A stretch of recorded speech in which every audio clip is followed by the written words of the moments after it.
I got a couple guests joining me today. I've got Tracy joining me from the Ghostlight Theater in Benton Harbor. He's the interim executive director. Also, Nick Mason joining us from the Manhattan Short Film Festival. Very excited about something that is coming up here very soon on Saturday the 1st. So looking forward to a great thing happening at the Ghostlight. But first, what I always like to do is trying to figure out, how things happen and how this partnership ended up happening. So I guess, Ed, tell me how you decided, hey, let's bring something like this, like the Manhattan Short, to the Ghostlight. Well, one of our board members is a big fan of the festival, Ronnie Buckley, and she was the connector between us and Nick. And Nick's work over the last 25 years is really astounding. This festival is over everywhere internationally, but the big footprint in Michigan. And of course, the Ghostlight is Southwest Michigan's regional theater. And we'd like to provide a lot of opportunity for theater, dance, and also events just like this. So it really fits in our facility. Absolutely. A great space to be able to adapt to all kinds of different things. Like you've got this really cool space that you can say, hey, let's do a theater performance this day, and then let's make some reconfigurations, and boom, now we can have a short film festival and watch some great films at the Ghostlight. It's happening October 1st, but Nick, let's talk a little bit about the Manhattan Short Film Festival. This is something that is happening over many different venues all around. Tell me a little bit how that all got started. Oh, well, I started it on the side of a truck on Mulberry Street, Little Italy. I always wanted to see sort of like this Olympics of film, like one film from this country, one film from that country. I always found if it was all films from, say, Israel, if it was all films from Australia, it got a bit wearing. So that was the idea first off, and it was within 2 hours or a 2-hour period. I moved it to Union Square Park, and it was always like mid to late September. So, and it used to be judged by celebrities in Union Square Park in like Sarandon and Tim Robbins and Eric Stoltz, Laura Linney, and a host of celebs used to judge it, and no one knew the name of the festival. We just used to set up all through the park, and it was a pretty small event. And then 9/11 happened, and we were scheduled to go ahead September the 23rd, 2001. And Union Square became like a shrine, and we put the festival on. We were asked to. I got a feeling that the city were quite scared that something may happen again, and Union Square Park was a pretty good place to do that. And they wanted things to go ahead to move the park forward. So we put it on, and it was surrounded by satellite trucks, the press satellite trucks, reporting back to their country and their news stations back in their country.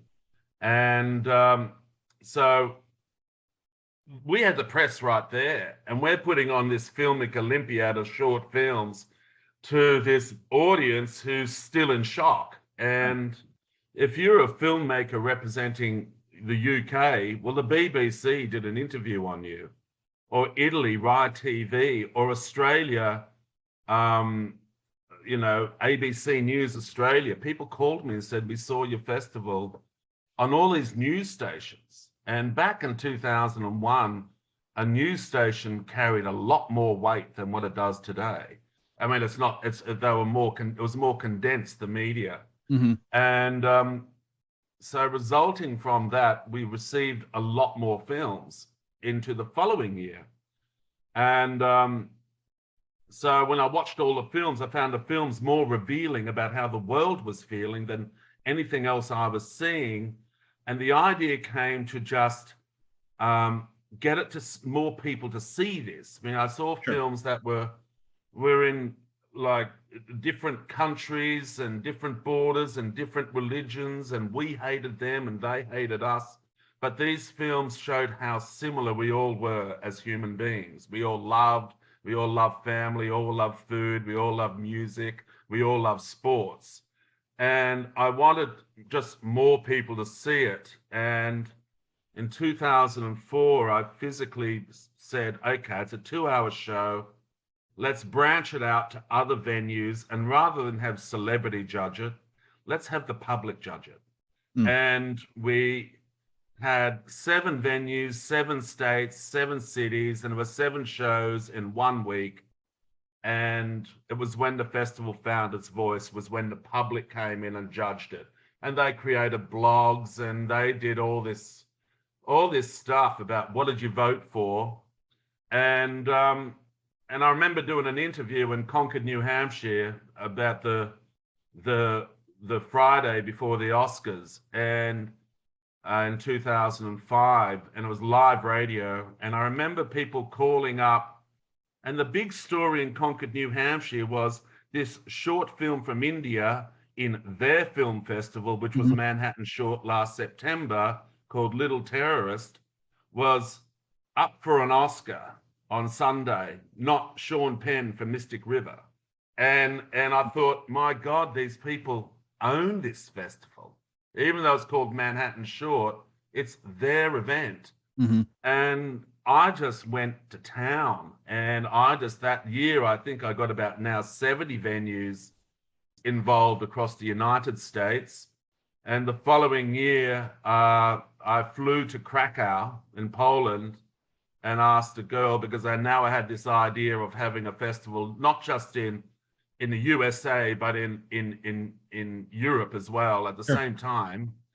And I got them involved. And then she was really high up with cinema unions, and she sent an email to all these other cinemas saying, look, there's this Australian guy creating this festival on both sides of the Atlantic. And then that took off. And then after that, I said, oh man, every year I'm just going to add a continent, There you go. And just keep on saying, look, get involved, like here it is, and boom, boom. And by about 2010, we had all 6 continents involved, and it was just completely created by the films, the public, the community venues, really, like Ed's, and people gravitating to it and saying, look, this is our event, and we do it every year at the same time, and no one's going to take it away from us. So that's how it grew.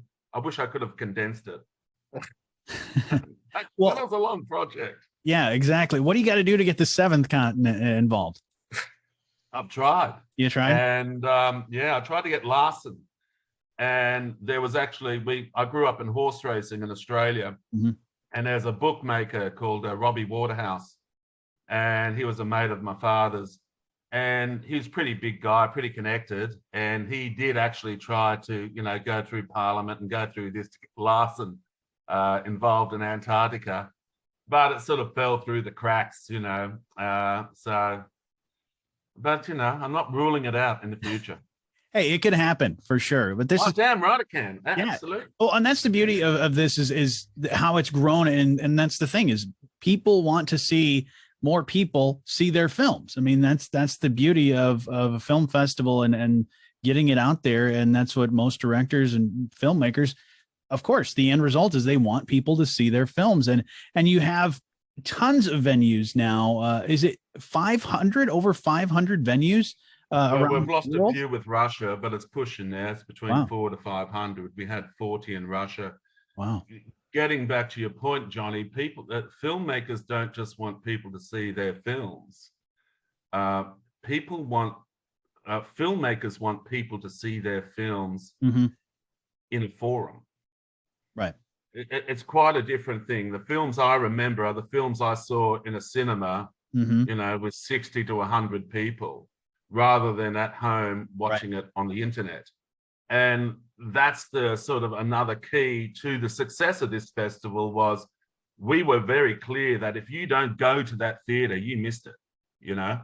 And then what starts to happen is the films resonate with an audience member for the next 4 to 5 months, and people hear about this thing in the coffee shops, the banks, or wherever in their community, and say, oh, I've got to go to that next year. So if you look at what we're going to do at Ghostlight, let's just say we get 60 people through the door. Mm-hmm. Well, next year that 60 is going to turn into 100 because they couldn't see it anywhere else. So it was also the power of a short film in a forum, you know. Mm-hmm, absolutely, and it can grow to. You might have to put the theater screen outside and then try and fill the area inside and outside, and that's something you can do at the Ghostlight. So, but fast forward here to 2022 and this coming weekend at the Ghostlight, 7:30. You can go and see this film festival. Nick, how many films will we be able to see? There were 10 short films, and it's getting rave reviews. That's amazing. Ed, give me some more details on what people need to know before they come to the Ghostlight to come and see this Manhattan Short Festival. Well, the tickets are on sale on our website at ghostlightbh.com. The entry price at the door is $15, but if you buy today and you use a promo code of MS, that's capital MS 2022, you can take $5 off that entry price. So $10 gets you in. There's a cash bar. The crew over there at the Ghostlight, Danny Gilligan and Paul Stortz, have put together a new screen format. So we're projecting these in very, very high definition on the side of the wall of the Ghostlight, and there's plenty of seating. So 7:30, October 1st, ghostlightbh.com is where you can get the tickets. Really looking forward to this. It sounds like it's going to be absolutely amazing. And like you said, Nick, being able to see it with a lot of great people is the way that these films need to be seen. And you can do that on Saturday, October 1st at the Ghostlight in Benton Harbor. But really looking forward to it. But thank you guys so much for taking some time to chat with me about it. It sounds like it's going to be great. Absolute pleasure, Johnny. Thank you so much. Thank you, Johnny.